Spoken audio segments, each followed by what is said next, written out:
ناظرین کرام، آپ کو خوش آمدید کہتے ہیں ایک دفعہ پھر پروگرام روشنی میں. اور پروگرام روشنی کا پہلا سیگمنٹ جس میں ہم آپ کی خدمت میں قرآن حکیم کی تلاوت اور اس کا ترجمہ پیش کرتے ہیں. آج سورہ جاسیہ کے پہلے رکوع یعنی آیات نمبر 1 سے لے کر 11 تک کی تلاوت اور ترجمہ ہم نے آپ کی خدمت پیش کیا. یہ جو دوسرا سیگمنٹ ہے، اس دوسرے سیگمنٹ میں ہم آپ کی خدمت میں جو رکوع تلاوت اور ترجمہ کیا جاتا ہے اس رکوع کی تفسیر پیش کرتے ہیں. آپ اور ہم مل کر وہ تفسیر سمجھتے ہیں. قرآن حکیم کی جو ترتیب ہے تو ہمارے ساتھ جو محترم مفتیان کرام آج تشریف فرمائیں، یہی تشریف فرما ہوتے ہیں. میں گفتگو کو آگے بڑھانے سے پہلے آپ سے تعارف کروا دیتا ہوں. تعارف تو میں نے وقفے پہ جانے سے پہلے بھی آپ سے کروا دیا تھا. آپ جانتے ہیں کسی تعارف کے محتاج نہیں ہیں، اس لیے میں صرف آپ کے لیے آپ کا سلام پیش کروں گا. ہمارے ساتھ فقیہ الاثر شیخ الحدیث مفتی ابو بکر صدیق شاذلی صاحب تشریف فرما. السلام علیکم مفتی صاحب. وعلیکم السلام ورحمۃ اللہ وبرکاتہ. الحمدللہ. مفتی صاحب، جب بھی ہم اور آپ ساتھ بیٹھتے ہیں، سورہ زخرف کے علاوہ ابھی آپ فرما بھی رہے تھے کہ نئی آیت ہوتی ہے. یہ یعنی سورہ زخرف میں بھی الحمدللہ ابتدا اسی دن سے ہوئی تھی، لیکن ایک دفعہ ایسا ہوا کہ چھٹا رکوع آیا.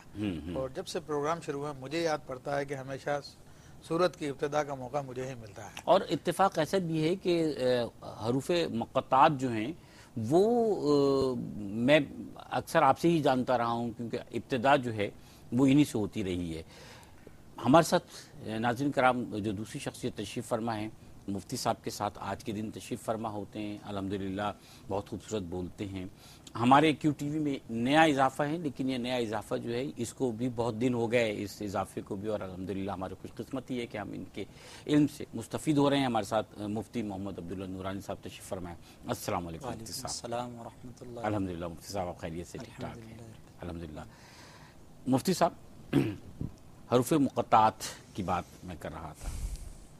گزشتہ کئی آیتیں حامیم سے شروع ہوئیں اور ان کے آغاز کے بعد اللہ تعالیٰ نے قرآن حکیم کے حوالے سے تذکرہ فرمایا، اس کتاب حکمت کے حوالے سے تذکرہ فرمایا. جو زیادہ تر دیکھنے میں آیا وہ یہ آیا کہ حامیم سے آغاز ہوتا ہے اور پھر قرآن حکیم جو ہے اس کے حوالے سے اللہ تعالیٰ تذکرہ فرماتا ہے. اس میں بھی کوئی حکمت ہے؟ بسم اللہ الرحمن الرحیم. الحمدللہ رب العالمین والصلاة والسلام علی سید الانبیاء والمرسلین وعلی آلہ وصحبہ واہل بیتہ وذریاتہ اجمعین والعاقبۃ للمتقین. یہ حامیم قرآن مجید کی 7 صورتوں کے شروع میں آتے ہیں اور انہیں حوامیم سبعہ کہا جاتا ہے. یہ حامیم کے جمع حوامیم سبعہ، اور ان کے اسرار و رموز تو وہی جانتے ہیں کہ جو اللہ کے خصوصی دوست ہیں، جو اولیاء اللہ ہیں. اللہ انہیں اس پہ مطلع فرماتا ہے. لیکن یہاں پر جو لفظ سورت کے شروع میں آیا حامیم، تو اس کے بارے میں علامہ علوسی اور دیگر بزرگوں نے لکھا کہ ہا یہ اللہ تبارک و تعالیٰ کی حیات کی طرف اشارہ کرتا ہے کہ وہ ہمیشہ سے زندہ ہے، ہمیشہ زندہ رہے گا. اور میم جو ہے اس کی مودت محبت کی طرف اشارہ کرتا ہے کہ اللہ تبارک و تعالیٰ محبت کرنے والا ہے. اور ان 2 معنی کو لیتے ہوئے یعنی اللہ کی حیات اور اللہ کی مودت و محبت کو لے کر علماء نے فرمایا کہ اللہ تبارک و تعالی اس کائنات کو پیدا کرنے کا سبب وہ محبت ہے. اچھا. اور محبت کے بعد جو ہے پھر عرفان ہے، یعنی اللہ کی پہچان ہے. اور اس کے بارے میں علماء نے لکھا، خاص طور پہ حضرت مجدد الفسانی رحمۃ اللہ تعالی علیہ نے تو یہ حدیث شریف سے استدلال کیا کہ کنت کنزا مخفیا، میں ایک چھپا ہوا خزانہ تھا، فاحببت ان اعرف، تو میں نے چاہا کہ میں پہچانا جاؤں. تو یہ پہچانا جاؤں میں نے چاہا، تو چاہت پہلے ہوتی ہے اور بعد میں معرفت ہے. اور یہ اللہ کا چاہت سے ارادہ ہی ہے، جو اللہ کے ارادے کے تحت ہی ساری کائنات وجود میں آئی ہے. اور پھر یہ بات جو ہے قرآن کی دیگر آیات سے بھی ثابت ہے کہ اللہ تعالیٰ ارشاد فرماتا وَمَا خَلَقْتُ الْجِنَّ وَالْإِنسَ إِلَّا لِيَعْبُدُونَ، کہ ہم نے جن انس کو نہیں پیدا کیا مگر یہ کہ ہماری عبادت کے لیے. اور سیدنا ابن عباس رضی اللہ تعالیٰ عنہ ارشاد فرماتے ہیں کہ یہاں پر عبادت سے مراد معرفت ہے، یعنی جن انس کو اللہ نے اپنی پہچان کے لیے پیدا کیا. تو یہ اس کائنات کا سبب جو ہے وہ چاہت ہے، اور چاہت کے بعد جو پھر معرفت ہے. اور مجدد الفسانی رحمۃ اللہ تعالی علیہ نے فرماتے ہیں کہ چاہت کا جو سبب ہے وہ حضور اکرم صلی اللہ تعالی علیہ وسلم کی ذات ہے. کہ آپ حدیث قدسیہ میں ہے اگرچہ کہ سندن کمزور ہیں لیکن تواتر کے ساتھ ہمارے صوفیاء کرام اس کو نقل کرتے آ رہے ہیں، لولا کا لما خلقت الافلاک، کہ حبیب اگر آپ کو پیدا کرنا مقصود نہ ہوتا تو پھر میں اس کائنات کو پیدا نہ کرتا، افلاک کو پیدا نہ کرتا، سماوات کو پیدا نہ کرتا. یعنی یہ سند ہے کہ آپ وجہ تخلیقی کائنات ہیں. جی ہاں. تو یہ حامیم کے اندر جو ہے ان تمام باتوں کی طرف اشارہ، اور چونکہ اللہ نے یہاں پر اپنی دو عظیم صفات کا ذکر کیا، اور ان دو صفات کا ذکر کرنے کے بعد اصل مقصد تھا کہ بعد والی بات بہت اہم تھی جس کو بیان کرنا ہے. سبحان اللہ. اور فرمایا کہ تنزیل الکتاب من اللہ العزیز الحکیم، کہ یہ اللہ کا نازل کردہ کی کتاب ہے جو بہت غالب ہے اور بہت حکمت والا ہے. بہت حکمت والی. مفتی صاحب، میں مفتی عبداللہ نورانی صاحب کو بھی گفتگو میں شامل کرتے ہوئے، میں نے مفتی ابوبکر صدیق شاذلی صاحب سے جب بھی یہاں تشریف فرما ہوئے اور حروف مقطعات پر بات کی تو آپ نے نئے زاویے سے گفتگو کی ہے، اور حامیم کو بھی آپ نے اس سے پہلے بھی ہمارے سامنے بیان کیے، لیکن آج پھر دیکھیں ایک نئے زاویے سے بات سامنے آئی. آپ کی اجازت سر میں ایک وقفے پہ جا سکتا ہوں؟ مفتی صاحب آپ کی اجازت سے بھی. الحمدللہ. ناظرین کرام حاضر ہوتے ہیں، ہمارے ساتھ رہیے گا.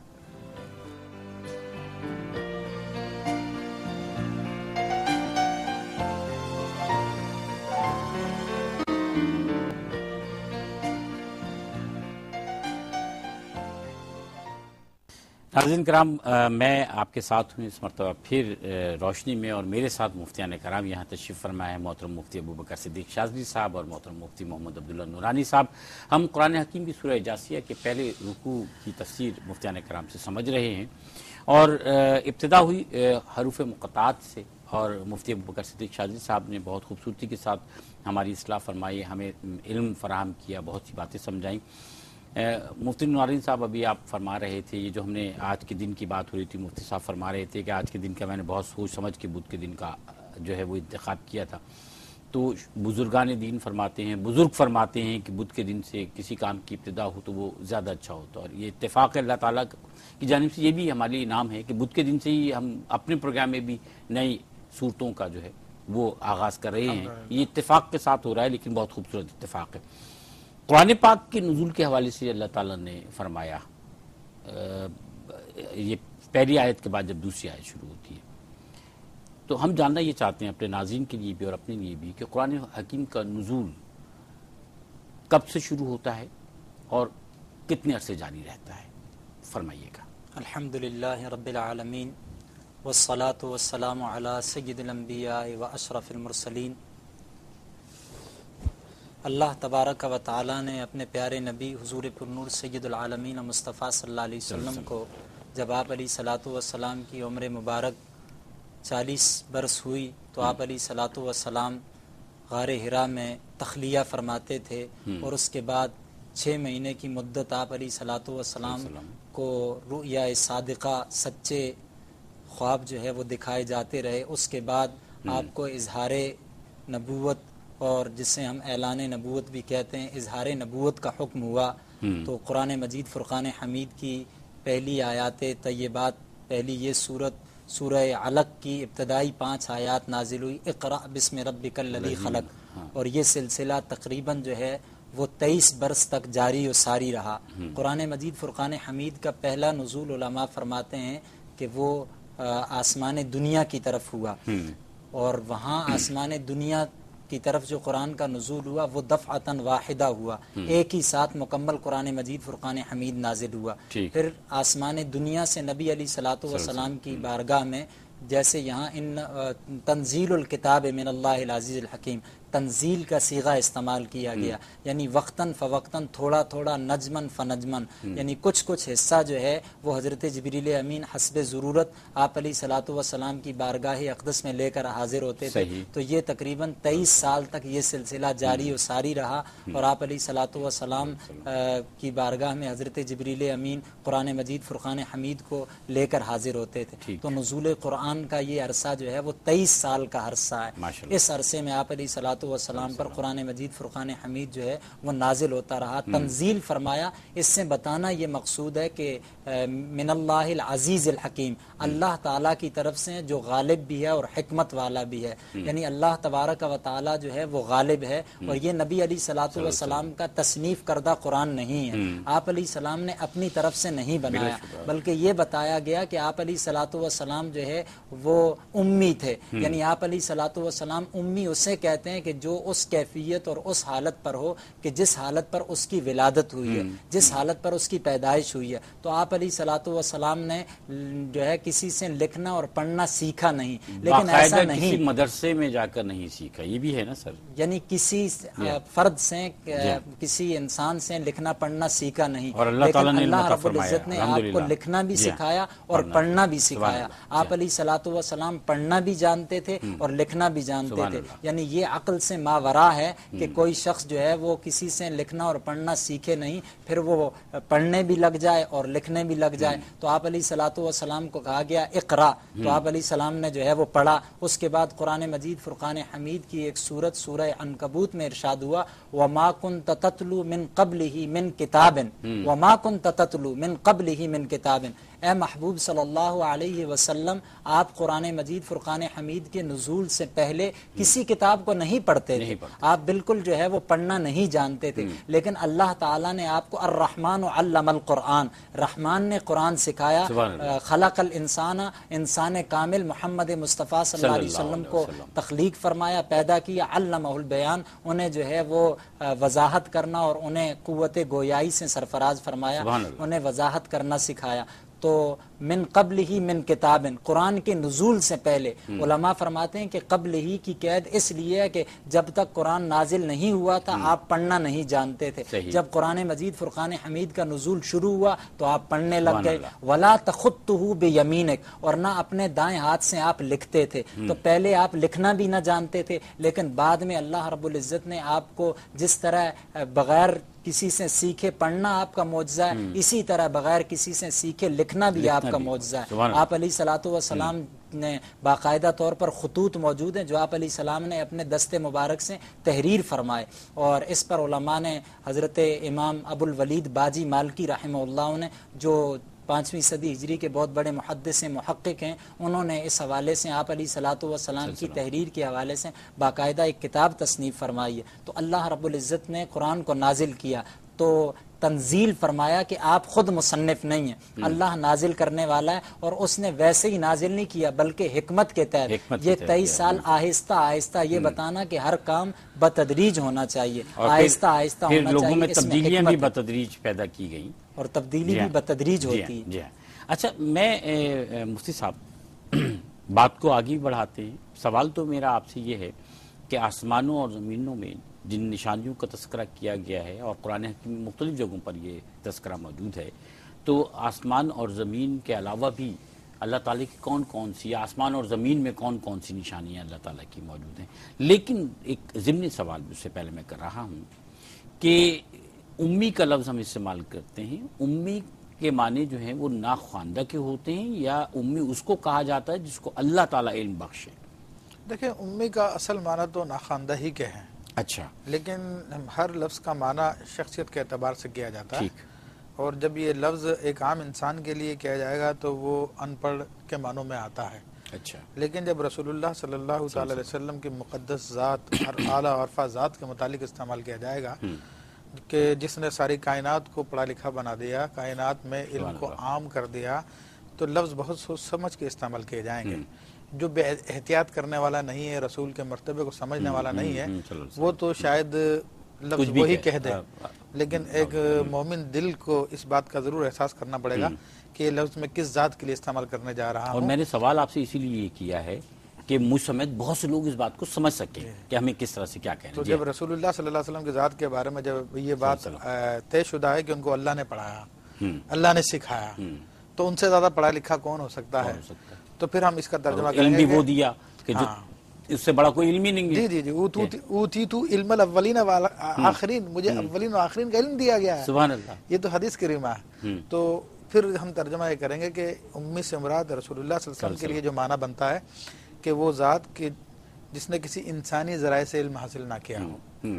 لیکن علم تو حاصل کیا. ہاں علم حاصل کیا, لیکن انسانی ذرائع کی یا دیگر ذرائع کی ہم نے نفی کر دی ہے. صحیح. تو اب ذریعہ رہ گیا وہی جو اللہ نے خود بیان فرمایا الرحمن علم القرآن, کہ وہ رحمان نے اپنا قرآن سکھایا انہیں. مطلب ہم یہ نہیں کہہ سکتے کہ آپ نے علم حاصل نہیں کیا, علم تو حاصل کیا. وہ علامہ کا معلوم تکن تعلم. آپ کی گفتگو جو ہے, آپ بھی کچھ فرمانا چاہ رہے ہیں, ایک چھوٹے سے وقفے کے بعد آ کے اس بات کو آگے بڑھا لیں اگر آپ اجازت دیں.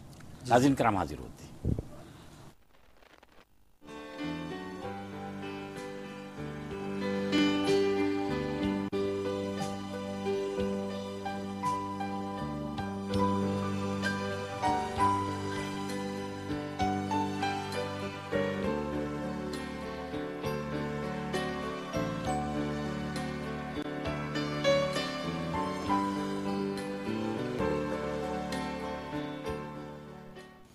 ناظرین کرام خوش آمدید کہتے ہیں آپ کو ایک دفعہ پھر پروگرام روشنی میں. اور آج ہم سورہ جاسیہ کی پہلے رکوع پر آیات نمبر 1 سے لے کر 11 تک کی تفسیر پر بات کر رہے ہیں. ہم نے آپ صلی اللہ علیہ وسلم کو اللہ تعالیٰ نے علم بخشا, اور اللہ تعالیٰ نے دنیا کا سب سے اولین علم اور سب سے بڑا علم, اور وہ علم جو اول تا آخر ہے, وہ آپ صلی اللہ علیہ وسلم کو بخشا. تو دنیا کی سب سے زیادہ صاحب علم شخصیت ہم کہہ سکتے ہیں کہ بعض چیزیں تو قرآن حکیم میں بھی ایسی ہیں کہ جن کا علم صرف اللہ کے بعد اس کے رسول صلی اللہ علیہ وسلم کو ہے. ہم آپ بھی نہیں جانتے, دنیا کا کوئی انسان نہیں جانتا کہ وہ علم کیا ہے. مفتی صاحب آپ کچھ فرمانا چاہ رہے تھے. عبداللہ نورانی صاحب. قرآن مجید فرقان حمید کی ایک آیت مبارکہ کی طرف میں توجہ مبذول کرانا چاہ رہا تھا کہ اللہ رب العزت نے ارشاد فرمایا وَعَلَّمَكَ مَا لَمْ تَكُنْ تَعْلَمْ وَكَانَ فَضْلُ اللَّهِ عَلَيْكَ عَظِيمًا. وَعَلَّمَكَ آپ کے رب نے آپ کو سکھا دیا مَا لَمْ تَكُنْ تَعْلَمْ جو کچھ بھی آپ نہ جانتے تھے. تو رب نے اپنے حبیب صلی اللہ علیہ وسلم کو سب کچھ سکھا دیا. فرمایا وَكَانَ فَضْلُ اللَّهِ عَلَيْكَ عَظِيمًا, آپ پر اللہ تبارک و تعالیٰ کا فضل عظیم ہے ساری کائنات کے لیے. فرمایا قُلْ مَتَاعُ الدُّنْيَا قَلِيلٌ, ساری دنیا تھوڑی ہے. اور پوری کائنات کے علم کے لیے فرمایا وَمَا أُوتِيتُم مِّنَ الْعِلْمِ إِلَّا قَلِيلًا, تمہیں بہت تھوڑا علم دیا گیا. لیکن جب نبی علیہ الصلوۃ والسلام کے علم و فضل کی بات کی تو رب نے فرمایا وَكَانَ فَضْلُ اللَّهِ عَلَيْكَ عَظِيمًا. تو جس کے علم کو اللہ تبارک و تعالی عظیم کہے, اس کے علم کی وسعتوں کا اور اس کے علم کی جو ہے وہ زیادتی کا کون اندازہ کر سکتا. سبحان اللہ, سبحان اللہ. اچھا یہ تو طے ہے کہ انسان جب پیدا ہوتا ہے تو وہ امی ہوتا ہے, ان پڑھ ہوتا ہے, اس کے بعد زندگی کسی مرحلے پر وہ علم حاصل کرتا ہے. آپ صلی اللہ علیہ وسلم کو اللہ تعالیٰ نے دنیا کا سب سے بڑا اور سب سے عظیم علم عطا فرمایا جو کسی اور انسان کو عطا نہیں فرمایا. آسمانوں اور زمین میں جو اللہ تعالیٰ کی نشانی ہے مفتی صاحب, دیکھیں یہ اللہ تبارک و تعالیٰ نے ان آیات میں فرمایا کہ بے شک آسمانوں میں زمین میں یہ مومنین کے لیے نشانیاں ہیں. پھر فرمایا کہ اور خود تمہاری تخلیق میں اور زمین پہ جو جانور چلتے ہیں ان میں یقین رکھنے والوں کے لیے نشانیاں ہیں. اور فرمایا کہ رات اور دن کے تبدیل ہونے میں, اور جو اللہ تبارک و تعالیٰ آسمان سے رزق نازل فرماتا ہے پانی کی صورت میں, جو جس سے زمین زندہ ہو جاتی ہے اس کے مرنے کے بعد, اور ہواؤں کے چلانے میں, یہ عقل والوں کے لیے نشانیاں ہیں. تو یہاں پر اللہ تبارک و تعالیٰ نے اپنی نشانیوں پہ غور و فکر کرنے کی دعوت دی. اور واقعی انسان یعنی زمین و آسمان کو دیکھتا ہے تو اس پر انسانی عقل بے بس نظر آتی ہے, اور بالکل اپنے آپ کو بہت کم سمجھتی ہے کہ جب آسمان کی وسعتوں کو دیکھتی ہے, اور کس طرح سے اللہ تبارک و تعالیٰ نے بغیر ستون کے اتنا عظیم آسمان پیدا فرمایا, اور اس آسمان کے اندر یہ چاند, سورج, ستارے, اور ان کا اپنا ایک نظام ہے, ایک طریقہ کار ہے. ان سب پہ انسان جب غور کرتا ہے تو اس کی عقل دنگ رہ جاتی ہے, اور خود کو اگر وہ پھر ان چیزوں سے اپنا موازنہ کرتا ہے تو شاید اپنے آپ کو ایک بیکٹیریا کے برابر بھی نہیں سمجھ کیا چیز ہے سر, کوئی حیثیت نہیں انسان کی. اس کی حیثیت ہے. پھر اس کے زمین کے اندر اللہ نے جو اپنی نشانیاں رکھی ہیں, جو گل و گلزار پیدا فرمائے اللہ تعالیٰ. ایک پودے کو اگر آپ لے لیجئے تو ایک پودے کے نظام کو اگر آپ لے لیجئے کہ کس طرح ایک بیج کے اندر جب اس کو کھولا جاتا ہے, ارنڈی کے بیج کو تجربہ کرایا جاتا ہے لیبارٹریز میں, تو باقاعدہ اس میں پودے کی پوری صورت بنی ہوتی ہے.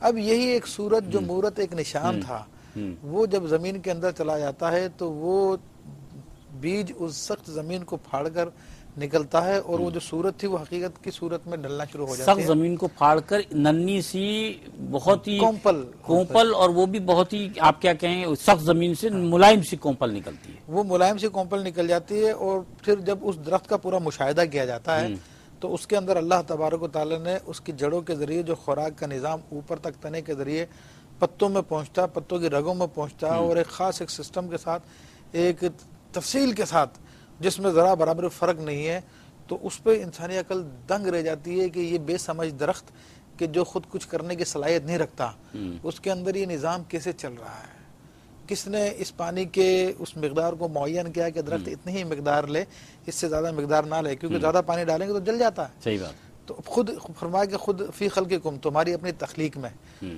خود انسان اپنی تخلیق پہ غور و فکر کرتا ہے تو انسان آج تک اپنے ہاتھوں کے جو پرنٹ ہے اس کو نہیں بنا سکا ہے، اور ہر انسان کا پرنٹ الگ ہے، اور پھر اس کی تخلیق کس طرح سے ایک اور یہ بھی تبدیل ہوتا رہتا ہے مفتی صاحب، تبدیل ہوتا رہتا. پھر یہ دیکھیے آپ ایک قطرے سے انسان پیدا ہوتا ہے اور کیا اس کا پورا سسٹم ہوتا ہے، پورا نظام ہوتا ہے. اللہ تعالیٰ فرماتا ہے کہ انسان کی تخلیق اور کائنات کی تخلیق اس سے بھی بڑی ہے. ہاں تو کائنات یہی تو ہے نا کہ انسان خود عالم صغیر کہلاتا ہے. صغیر اس عالم صغیر میں انسان غور کرے تو پھر عالم کبیر کی طرف اس کو سمجھ میں آتی ہے. تو یہ سب کی سب باتیں ایسی ہیں. اور اچھا ان تمام نظاموں کے اندر خاص بات یہ ہے کہ آپ تمام انسانوں کو دیکھیں، ان کے بڑھنے کا انداز، پیدا ہونے کا انداز، آپ پودوں کو دیکھیے ان کے بڑھنے کا انداز، پیدا ہونے کا انداز. پھر خاص بات یہ کہ انسانوں سے انسانی پیدا ہوتے ہیں. ایک معین سائنس ہے، ہاں میں اس کا تعین ہے. جی ہاں، انسانوں سے انسانی پیدا ہوتے ہیں اور آم کے درخت سے آم ہی پیدا ہوگا، کوئی انناس یا انگور پیدا نہیں ہوتا، اور انگور سے جو انگور ہی پیدا ہوتا ہے. تو یہ سب کا سب اس بات پہ دلالت کر رہا ہے کہ ان کا بنانے والا ایک ہے. کیونکہ اگر کوئی اور ہوتے تو وہ کوئی بھی کچھ اگا دیتا، کبھی کچھ ہوتا تھا، کوئی کچھ اگا رہا ہوتا، کوئی کچھ پیدا کر رہا ہوتا. تو یہ ساری کی ساری باتیں اللہ تعالیٰ کی توحید پہ دلالت کرتی ہیں کہ ان کا ایک سسٹم کو چلانے والا ایک ہی ہے. کیونکہ اگر دو ہاتھ پڑ جاتے ہیں تو پھر سسٹم میں اندر تبدیلیاں آ جاتی ہیں اور معاملات گڑبڑ کر جاتے ہیں. حتیٰ کہ ایک گاڑی ڈرائیو کرتے ہیں تو اگر اس کو دوسرا ہینڈ یوز کرتا ہے تو پھر گاڑی میں خرابی ہو جاتی ہے. ایک آدمی ادھر موڑ دے گا دوسرا. تو اس لیے مارکیٹ کے اندر ون ہینڈڈ گاڑی کی بڑی ویلیو ہوتی ہے کہ اس کو ایک ہاتھ چلانے والا، کہ وہ صحیح رہتی ہے. تو اسی طرح یہ کائنات کا سارا نظام جو ہزاروں سالوں سے چل رہا ہے یہ اس بات پہ دلالت کرتا ہے کہ اللہ واحد ہے، سبحان اللہ، لا شریک ہے. اور اتنے بڑے نظام کو چلانے کے لیے اس کی قدرت بھی اتنی عظیم ہونی چاہیے کہ جو عظیم سمندروں کی گہرائیوں کو بھی اپنی طاقت میں رکھتا ہے اور سخت پہاڑوں کو بھی اپنی طاقت میں، کیٹو چوٹیاں اور کیٹو کی چوٹیاں ان کو بھی اپنی قدرت میں رکھتا ہے. اور ان پہاڑوں کی تہوں میں، ان کے غاروں کے اندر جو مخلوقات بس رہی ہے، اس چھوٹا سا کیڑا اس کے پورے نظام کے، اس کے ڈائجسٹ سسٹم کو، اس کے کھانا ہر چیز کو وہ اپنے ٹائم پہ کر رہا ہے. تو اتنا عظیم قدرت اور اتنا عظیم علم بھی اس کے پاس ہونا چاہیے. تو یہ ساری کی ساری باتیں انسان کو اسی طرف لے جاتی ہے کہ یہ جو ہاتھوں کے بنائے ہوئے مجسمے، یہ کام یہ تو خود اپنی بھی روٹی نہیں کھا سکتے. یہ انسان نے بنائے ہیں، اپنی مرضی سے بنائے. یا جو حضرت عیسیٰ علیہ السلام کو معاذ اللہ خدائی کا عقیدہ، یا عزیر علیہ السلام کو خدائی کا عقیدہ، تو وہ خود انسان تھے. ان کے پیدا ہونے سے پہلے یہ سارا کا سارا نظام کائنات چل رہا ہے. تو وہ خدا نہیں ہو سکتے، یہ ہمارے ہاتھوں کے تراشیدہ خدا نہیں ہو سکتے. خدا تو وہ عظیم ہستی ہے جو ہماری عقل سے ماورا ہے. اچھا مفتی صاحب، اس میں ایک اور بڑی خوبصورت بات یہ بھی ہے کہ انسان، آپ نے ایک پودا کی نشو نما کی بات کی، انسان اپنی ساری عقل، ساری صلاحیتیں کئی انسان صرف کرتے ہیں تو کوئی ایک چھوٹی سی بات جان پاتے ہیں. یہ نہیں ہوا کہ دنیا کی ساری سائنس کو ایک ہی انسان نے سمجھ لیا ہو. مختلف نسلوں میں سے پتہ نہیں کتنے انسانوں نے چھوٹی باتیں جوڑ کے سائنس کو بنایا. دنیا میں خدائی کا دعویٰ کرنے والے تو پیدا ہوئے، اس کائنات کی تخلیق کا دعویٰ کرنے والا کوئی پیدا نہیں ہوا. تخلیق کا دعویٰ تو میں نے بات کر دی مفتی صاحب، لیکن بریک کا کہہ دیا کہ آپ کی بات آگے بڑھائیں گے. آپ اجازت دے رہے ہیں؟ ناظرین کرام حاضر ہوتے ہیں، بات آگے بڑھائیں گے.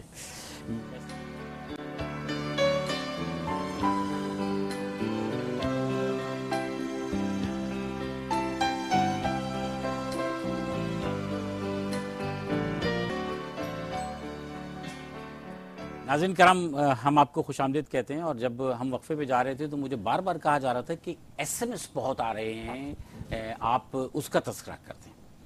4646 پر ہمارے پاس بہت سارے SMS ہیں. ایک سوال یہ بھی آیا ہے فیصل آباد سے, نام نہیں لکھا ہے, کہ میرے شوہر جو ہیں وہ بینک میں ملازم ہیں اور کیا میں لون لے کر گھر بنا سکتی ہوں.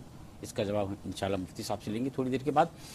باقی یہ کہ آپ ہمیں SMS کیجئے 4646 پر, انشاءاللہ ہم آپ کے SMS پروگرام میں چلائیں گے. آپ دیکھیں ٹکٹ چل رہا ہے, اس میں SMS آپ کے چلیں گے. اور جو پاکستان میں ہمارے ناظرین ہمیں SMS کر سکتے ہیں 4646 پر. جو ہمارے ناظرین پاکستان سے باہر ہیں اور پاکستان والے ناظرین بھی ہمارے ہمیں جوائن کریں. فیس بک پر ہمارا جو روشنی مارننگ شو کے نام سے ہمارا پیج ہے, اس میں اپنے سوالات بھیجیے, اپنی رائے کا اظہار کیجیے. پھر یہ کہ ہم نے روشنی مارننگ شو کا جو بلاگ ہے وہ بھی بنا لیا, roshnimorningshow.blog.com. آپ یہاں پر اگر کوئی اچھی چیز آپ نے ہے تو بلاگ اپنا بھیج دیجئے. کوئی تاریخی چیز ہے, کوئی واقعہ ہے, کچھ آپ کی کوئی تحریر ہے, کوئی اچھا کانسیپٹ ہے, آپ اس کو بھیجیے. اور ایسی چیز بھیجیے کہ جس سے لوگوں کو فائدہ ہو, ہمیں بھی فائدہ ہو. ہم انشاءاللہ آپ کے نام سے اس کو پروگرام کا بھی حصہ بنائیں گے. آپ ٹیلی فون بھی ہمیں کر سکتے ہیں. ٹیلی فون کرنے کے لیے آپ کو ہمارے نمبر اسکرین پر نظر آ رہے ہیں. کوئی سوال ہے تو آپ ضرور پوچھیے. میں محترم مفتی محمد عبداللہ نورانی صاحب کی طرف آؤں گا. مفتی صاحب, عقل والوں کو اللہ تعالیٰ مخاطب کر کے اپنی نشانی اور مظاہر قدرت کی طرف راغب کرتا ہے کہ دیکھو اور مجھے پہچانو, اس کائنات کی تخلیق پر غور کرو. عقل جو ہے, عقل کی بنیاد پر کفار نے یا منکرین نے اللہ تعالیٰ کے دین سے انکار بھی کیا نا, انہوں نے اپنی عقل کی بنیاد پر کیا. تو عقل کیا چیز ہے, اس کی اہمیت بھی ہے اور یہ جو ہے یہ فتنے کا باعث بھی بن رہی ہے. عقل اللہ تبارک و تعالیٰ کا ایک عطیہ ہے جی, اور عقل ایک ایسی قوت ہے, ایک ایسا جوہر ہے جس کے ذریعے انسان اچھائی اور برائی میں تمیز کر سکتا ہے, یا جس کے ذریعے وہ جو ہے بالواسطہ کسی چیز کے واسطے سے جو ہے وہ ایسی چیزوں کا کہ جن کا مادی وجود نہیں ہے ان کا ادراک کرے, اور جن کا مادی وجود ہے, محسوسات ہیں, ان کا مشاہدے سے جو ہے وہ ادراک کرنا, یہ جو ہے وہ عقل کا کام ہے. اور اچھی اور بری چیزوں میں تمیز کرنا اصل عقل وہ ہے. اب اسی لیے عقال جو ہے وہ رسی کو عربی میں کہا جاتا ہے. تو رسی کے ذریعے سے انسان جو ہے وہ دوسری چیزوں کو روکتا ہے باندھ کر. تو جیسے جانوروں وغیرہ کو باندھتے ہیں تاکہ وہ بھاگ نہ جائیں, تو انسان جو ہے وہ برائی کی طرف جانے سے بچنے کے لیے جو مادہ انسان کے اندر اللہ نے رکھا ہے, جو جوہر رکھا ہے, اس کو عقل قرار دیا جاتا ہے. پھر مطلقاً عقل جو ہے وہ قابل صفت ہے, لیکن جب عقل کو جو ہے وہ انسان اپنی فطری جو صلاحیت اللہ نے اس کے اندر رکھی ہے اس کو ضائع کر دے, اور وہ اللہ تبارک و تعالیٰ اور اس کے رسولوں کے جو فرمودات ہیں ان فرمودات کے جو ہے وہ برعکس عقل کو استعمال کرے. عقل جو ہے وہ منزل نہیں ہے, عقل کو منزل نہیں سمجھنا چاہیے. یعنی عقل حرف آخر نہیں ہے کہ بھائی آپ اس کو کلیتاً اسی پر اعتماد کریں, یہ اعتماد کا ذریعہ ہے لیکن آپ کے لیے یہ روشنی فراہم کرنے کا ذریعہ ہے. ڈاکٹر اقبال کہتے ہیں کہ عقل کو تنقید سے نہیں فرصت, عشق پر اعمال کی بنیاد ہے. گزر جا عقل سے آگے, یعنی عقل سے آگے جاؤ, محض عقل پر انحصار نہیں کرو. تو کفار و مشرکین جو انکار کرتے تھے وہ جو ہے عقل پر انحصار کرتے تھے کلیتاً.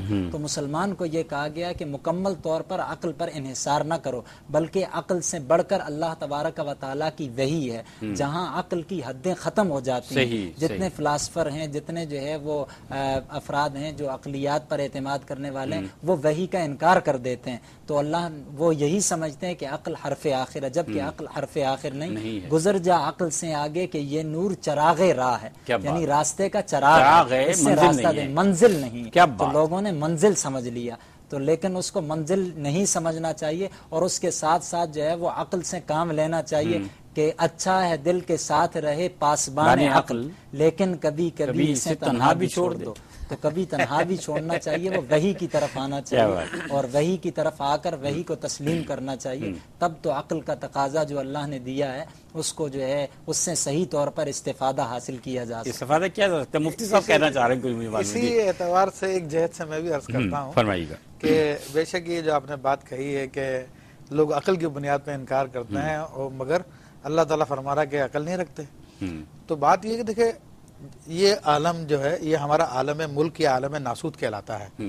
یہ عوالم ہے، عالم ملک ہے، عالم ملک کے اوپر عالم ملکوت کے اوپر جبروت کے اوپر لاہوت ہے، تو لاہوت کے اوپر پھر دیگر معاملات، وہ ذات کا عالم ہے. تو یہ مادی دنیا جو ہے عالم ناسوت کہلاتی ہے. تو جو اللہ تعالیٰ نے فرمایا کہ اِنَّا عَرَضْنَا الْأَمَانَةَ عَلَى السَّمَاوَاتِ وَالْأَرْضِ، کہ ہم نے امانت کو پیش کیا آسمانوں پر زمینوں پر، فَأَبَيْنَ أَن يَحْمِلْنَهَا وَأَشْفَقْنَ مِنْهَا، تو اس نے انکار کر دیا اٹھانے سے اور وہ ڈر گئے اس سے. تو اس امانت کو اس عالم ناسوت میں انسان کو بخشا گیا ہے، اور یہی صحیح غلط کی تمیز کراتی ہے. لیکن اس عقل کی دشمن جو ہے نا وہ شہوت ہے.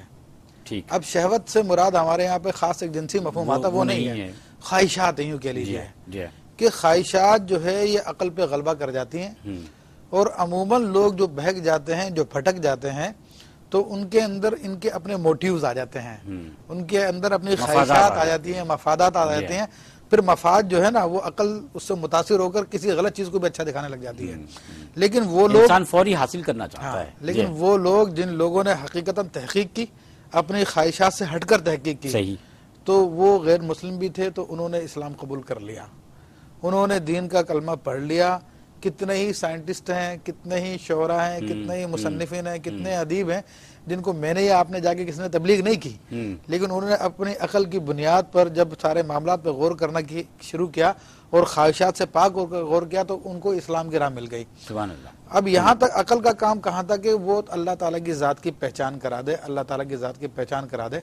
اب اس کے بعد جو ہے، کیونکہ یہ کائنات کی سب سے بڑی حقیقت ہے، سب سے، تو عقل کا کام یہ تھا کہ اللہ کی پہچان کرا دی. اب اس کے بعد کے جو معاملات آتے ہیں وہ نہایت باریک معاملات آ جاتے ہیں، اور اس کا تعلق مستقبل کے علم سے ہوتا ہے. تو یہاں پر اب حکم ہمیں دیا گیا کہ اب عقل کو اللہ کے رسول کے تابع کر دیا جائے. تو پھر یہاں سے پھر وہ گمراہی کا دروازہ بند ہو جاتا ہے.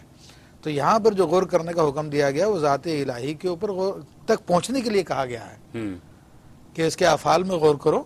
اس کے افعال میں غور کرو گے تو پھر صفات تک پہنچو گے. جب صفات تک پہنچو گے تو صفات بغیر ذات کے نہیں ہوتی ہے.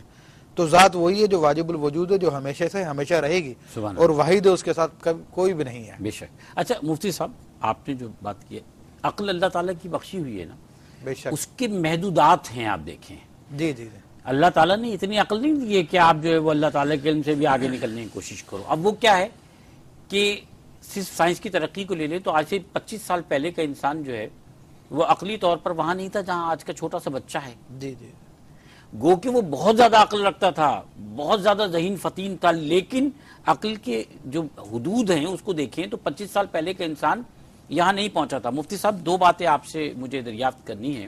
ایک سوال تو میں نے آپ کی نظر کیا تھا، وہ بینک والا. جی جی بریک کا مجھے حکم ہوا ہے، پہلے مختصر اس کا جواب دیجئے، پھر ایک اور سوال آپ کی نظر. دیکھ، بینک کے حوالے سے یہ ہے کہ اگر وہ اسلامک بینک سے لے رہے ہیں اپنا معاملہ مکان بنانے کا یا مکان خریدنے کا، وہ تو جائز ہے.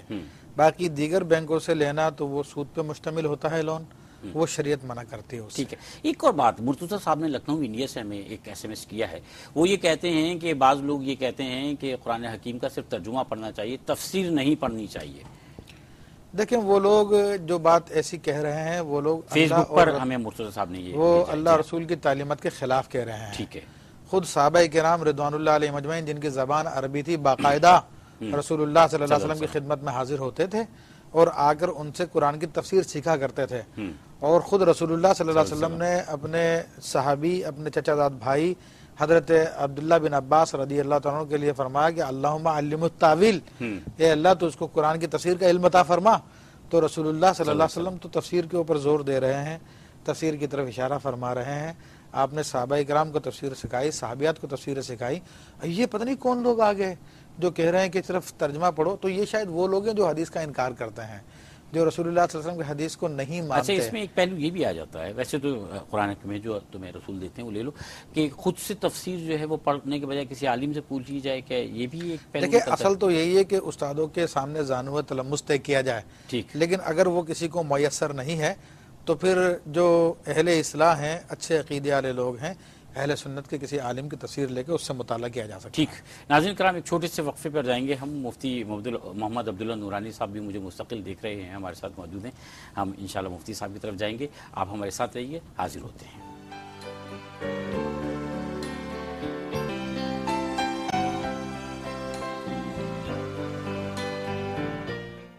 ناظرین کرام آپ کو خوش آمدید کہتے ہیں ہم. ہمارے پاس اینی محمود صاحبہ کا ایک میسج آیا ہے فیس بک پر آپ جائیے، جا کر روشنی مارننگ شو کو دیکھیے اور وہاں آپ بھی اپنی رائے کا اظہار کیجیے. وہ کہتی ہیں کہ میں پروگرام روزانہ دیکھتی ہوں، بہت شوق سے دیکھتی ہوں، سورہ جاسیہ کے حوالے سے میری معلومات میں آج اضافہ ہوا، میں نے بہت کچھ سیکھا. مفتی ابوبکر صدیق شاذلی صاحب جو ہیں وہ کہتی ہیں کہ میرے پسندیدہ مفتی ہیں، عالم ہیں، اور یہ تو بہت سارے لوگ کہتے ہیں.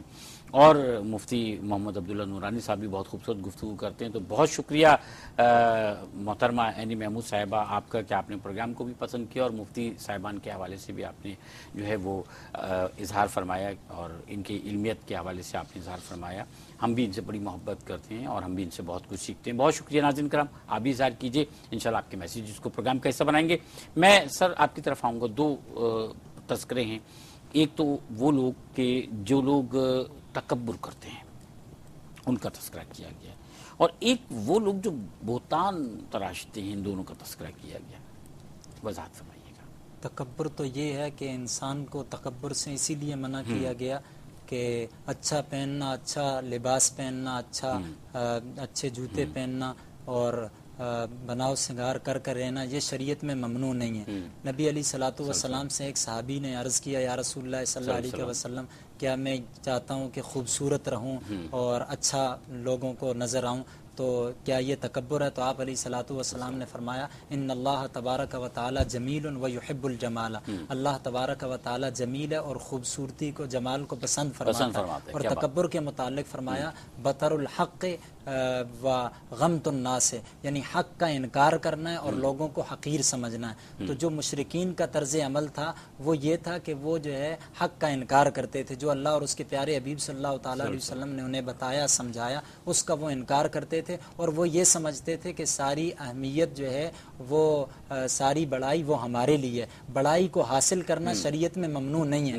کوئی شخص یہ تگ و دو کرے، یہ کوشش کرے کہ میں اچھا مرتبہ، اچھا مقام حاصل کر لوں، تو شریعت میں یہ ممنوع نہیں ہے. اس کے لیے کوشش کر سکتا ہے، لیکن اس پر فخر کرنا اور دوسروں کو کم تر سمجھنا، اصل بات تو یہ ہے کہ کچھ دوسروں کو کم تر سمجھنا یہ ممنوع ہے. اور اس کے لیے اللہ تبارک و تعالیٰ نے ارشاد فرمایا حدیث قدسی میں، الکبریاء ردائی فمن نزعنی القیتہ فی جہنم او کما نقل عن رسول اللہ صلی اللہ علیہ وسلم. تو اللہ رب العزت کا فرمان ہے حدیث قدسی میں ہے کہ کبریا جو ہے وہ تکبر اللہ کی ذات ہی کو زیبا، اور جو یہ چاہے گا کہ جو ہے وہ بڑائی اپنی بیان کرے تو فرمایا کہ میں اسے جو ہے نا وہ دوزخ میں ڈال دوں گا. تو اس لیے مذمت کی گئی. اور دوسرا یہ کہ بہتان تراشی کرنا، ان کو بدکار کہا گیا. تو بہتان یہ ہے کہ کسی کے اندر کوئی عیب نہ ہو، بلکہ اپنی طرف سے بلا وجہ جو ہے وہ گھڑ کر اس کی طرف منسوب کر دیا جائے. جیسے کہ مشرکین نبی علیہ الصلوۃ والسلام کے متعلق کہتے تھے یہ کاہن ہے، یہ شاعر ہے. تو رب العزت نے فرمایا کہ وما ہوا بکاہن وما ہوا بشاعر، وہ شاعر نہیں ہے اور نہ وہ کاہن ہے. اور وہ کہتے تھے کہ معاذ اللہ ثم معاذ اللہ العیاذ باللہ یہ مجنون ہے. تو رب نے فرمایا وما صاحبکم بمجنون، کہ آپ جو ہے وہ مجنون نہیں ہے. تو اس طرح کی خام خواہ کی باتیں بلا وجہ وہ آپ علیہ الصلوۃ والسلام کی طرف منسوب کرتے تھے، اور ان کا مقصود یہ تھا تاکہ لوگوں کو آپ علیہ الصلوۃ والسلام کی ذات اقدس سے دور کیا جائے. جب لوگ آپ کے قریب ہوں گے تو وہ ایمان لے آئیں گے، آپ کی ذات سے متاثر ہوں گے. تو وہ یہ چاہتے تھے کہ لوگ آپ کے قریب ہی نہ جائیں. جب قریب نہیں جائیں گے تو انہیں آپ کو سننے کا، آپ کی باتوں کو سمجھنے کا موقع ہی نہیں ملے گا. جب سننے اور سمجھنے کا موقع نہیں ملے گا تو ایمان لانے کی نوبت نہیں آئے گی. جیسے ارشاد ہوا وقال الذین کفروا لا تسمعوا لهذا القرآن والغوا فیہ لعلکم تغلبون. کفار نے کہا کہ قرآن کو نہ سنو. اگر قرآن کو سنو گے تو پھر جو ہے نا وہ لوگ قرآن کو سن کر متاثر ہوں گے، ایمان لائیں گے. والغوا فیہ، جب قرآن پڑھا جائے تو تم شور شرابہ کرو، شور مچاؤ. لعلکم تغلبون، لوگ قرآن کو سن نہیں سکیں گے اور اس طرح تمہارا پلہ جو ہے وہ بھاری رہے گا اور وہ لوگ ایمان نہیں لا سکیں گے. تو مفتی صاحب ہم نے یہاں تک تو بات کی ہے. اب اس کے بعد کا جو مفہوم ہے میں چاہتا ہوں کہ مجموعی طور پر جو اللہ تعالیٰ نے اس رکوع میں فرمایا ہے آپ بیان فرمائیے گا. دیکھیں اس کے بعد اللہ تبارک و تعالیٰ نے ان لوگوں کا ذکر کیا ہے جو جب ان کو اللہ کی نشانیاں ملتی ہیں، کوئی حق کی بات سامنے آتی ہے تو وہ ضد اور عناد کی وجہ سے اس کا انکار کر دیتے ہیں. اب اس کا نتیجہ کیا نکلتا ہے؟ اس کا نتیجہ یہ کہ پھر ان کے لیے اللہ کا بڑا دردناک عذاب ہے. اللہ تعالیٰ ارشاد فرماتا کہ ان کے پیچھے جہنم ہے، اور جو کچھ یہ لوگ حرکتیں کر رہے ہیں اور سمجھ رہے ہیں کہ ہم بہت اچھا کر رہے ہیں، یہ ان کے کچھ بھی کام نہیں آئے گا۔ اس کو آپ ایک مثال سے یوں سمجھ لیجئے کہ ایک شخص جا رہا ہے اور آپ کو معلوم ہے کہ وہ جس راستے پہ جا رہا ہے آگے گڑھا ہے، آپ اس کو منع کر رہے ہیں کہ بھائی آگے گڑھا ہے اور اس میں یہ نقصان ہے، آپ گر جاؤ گے تکلیف ہو جائے گی، اور گڑھے کی یہ نشانیاں ساری باتیں، اس راستے پہ آ جاؤ، یہ بڑا اچھا راستہ، صاف ستھرا تمہیں منزل تک پہنچائے گا۔ وہ شخص جو ہے آپ کی بات کا مذاق اڑانا شروع کر دیتا ہے اور آگے دوڑتا چلا جاتا ہے اس راستے پہ، تو کیا نتیجہ نکلے گا؟ تو یہی ہے کہ اس گڑھے میں گرے گا، ہلاک ہو جائے گا۔ تو یہی اللہ تعالیٰ ارشاد فرما رہا ہے کہ یہاں پر جو ہماری حق کی نشانیاں دیکھنے کے بعد نہیں مانتے ہیں، تو پھر وہ سیدھا جہنم کے دہانے پہ پہنچ رہے وہ لوگ، اور جو سمجھ رہے تھے کہ ہم ایسا کر لیں گے، ہم ویسا کر لیں گے، ہم جہنم سے یوں بچ جائیں گے، تو بتایا کہ ان کے کچھ کسی کام نہیں آئے گا۔ اور پھر اللہ تعالیٰ نے یہ بھی ارشاد فرمایا کہ اور وہ جو ان لوگوں نے اللہ کے سوا دیگر لوگوں کو اپنا دوست بنا لیا ہے، یعنی اللہ کے سوا دیگر لوگوں کو دوست بنانے سے مراد یہ ہے کہ حق بات چھوڑ کر غیر حق بات کے لیے کسی کو اپنے ساتھ کر لینا، کسی کو شریک کر لینا، تو وہ اللہ کے سوا دوست کہلاتے ہیں۔ تو اب جو بھی تعلق آپ کا جو اللہ کے لیے نہیں قائم کیا گیا بلکہ اپنے دنیا کے لیے، اپنے اور دیگر مفادات کے تحت جو ہے حاصل کیا گیا، وہ سب کا سب جو ہے اس کے تحت داخل ہو جائے گا، جو تعلیمات خداوندی کے خلاف، جو تعلیمات خداوندی کے خلاف ہے، تو ان کے لیے فرمایا کہ ان کے لیے بڑا دردناک عذاب ہے۔ اور پھر فرمایا کہ ہادہ ہدن، یہ قرآن جو ہے یہی ہدایت ہے، اور جن لوگوں نے کفر کیا اپنے رب کی نشانیوں کا، تو ان کے لیے دردناک عذاب بیان کیا گیا ہے۔ تو اس قرآن کو اللہ تبارک و تعالی نے ہدایت قرار دیا۔ تو اب قرآن ویسے ہدایت کے اعتبار سے فرمایا کہ ہدن للمتقین، ایک مقام پہ فرمایا کہ متقین کے لیے ہدایت ہے، تو اور یہاں پہ عمومی طور پہ اس کو ہدایت قرار دیا گیا۔ تو بلا شبہ قرآن قیامت تک کے لیے عمومی طور پہ سب کے لیے ہدایت ہے، مگر جو لوگ ہدایت حاصل ہی نہیں کرنا چاہتے تو وہ تو پھر اس ہدایت سے محروم رہ جاتے ہیں۔ تو اس لیے اس مقام پہ فرمایا کہ یہ جو اللہ سے ڈرنے والے ہیں، جو حق کے متلاشی ہے، ان کو ضرور ہدایت تک پہنچا دے گا، اور جو اس ہدایت والے راستے سے منہ موڑ لیتے ہیں تو اس کا نتیجہ وہی ہے جو میں نے بتایا کہ جو گڑھے والے راستے پہ چل رہا ہے آخر میں گڑھے میں گرے گا، بلا شبہ گرے گا، دنیا میں بھی گرے گا، اس کے بعد آخرت میں تو بہت بڑا جہنم تیار کیا گیا۔ مفتی صاحب بہت شکریہ، مفتی صاحب بہت نوازش آپ کی، آج بہت سیکھا آپ سے بھی۔ مفتی محمد عبداللہ نورانی صاحب ماشاءاللہ بہت اچھی نشست رہی۔ یہ صرف میں نہیں محسوس کرتا بلکہ ہمارے ناظرین بھی اس بات کو محسوس کرتے ہیں، اور میں آپ دونوں حضرات کی تشریف آنے کے لیے بہت مشکور ہوں، آپ دونوں حضرات کا۔ انشاءاللہ یہ سلسلہ جاری رہے گا ہمارا۔ ناظرین کرام، آج ہم نے سورہ جاسیہ کے پہلے رکوع یعنی آیات نمبر 1 سے لے کر 11 تک کی تفسیر آپ کی خدمت پیش کی۔ اس سے قبل آپ کی خدمت میں اس کی تلاوت اور ترجمہ پیش کیا گیا۔ کچھ ضمنی سوالات جو آپ نے ہمیں فیس بک کے ذریعے ہم سے پوچھے، ہم نے مفتیان کرام سے وہ بھی دریافت کیے آپ کے اور اپنے علم میں اضافے کے لیے، اور اس کے جوابات بھی آپ تک پہنچائے۔ آپ 4646 پر اپنے میسیجز کا سلسلہ جاری رکھیے، آپ فیس بک پر ہمیں جوائن کیجیے۔ فیس بک کا پہ روشنی مارننگ شو اور روشنی مارننگ شو کا جو بلاگ ہمارا ہے، آپ اس پر بھی اپنے بلاگز بھیج سکتے ہیں، ٹیلی فون بھی کیجیے۔ ایک وقفہ، اور وقفے کے بعد ہمارے ساتھ ڈاکٹر آصف احمد موجود ہوں گے، doctor Asif Ahmed cupping therapy والے یعنی ہجامے والے۔ ہمارے ساتھ رہیے گا۔